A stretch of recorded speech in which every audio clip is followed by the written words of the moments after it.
দর্শক, যদি একটি কুকুর মারা যায় তখন কি মানুষ বলে আলহামদুলিল্লাহ? জবাবটা হবে না। যখন একটি শূকর মারা যায় বা একটি শিয়াল মারা যায় তখন কি মানুষ বলে আলহামদুলিল্লাহ?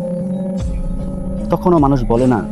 কিন্তু যদি এমন একটি প্রাণী মারা যায় যেই প্রাণীটা দিনের পর দিন মানুষের ক্ষতি সাধন করেছিল, সেই প্রাণীটা যদি মারা যায়, হোক সেটা কুকুর হোক সেটা গরু, কিন্তু মানুষ বলবে আলহামদুলিল্লাহ। ঠিক এমনই হয়েছিল আজ।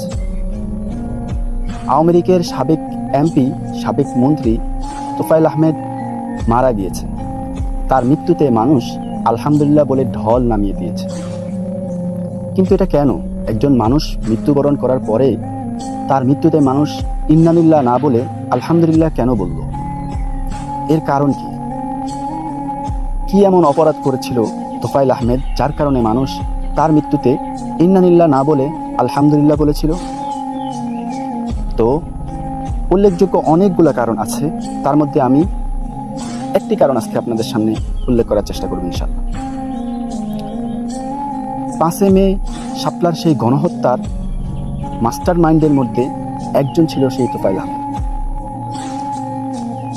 যার কারণে মানুষ আজকে আলহামদুলিল্লাহ বলতে বাধ্য। কারণ 5 মের সেই আন্দোলন সাধারণ কোনো আন্দোলন ছিল না। 5 মের সেই দাবিগুলো সাধারণ কোনো দাবি ছিল না। এটা ছিল অস্তিত্বের লড়াই, এটা ছিল ধর্মের লড়াই।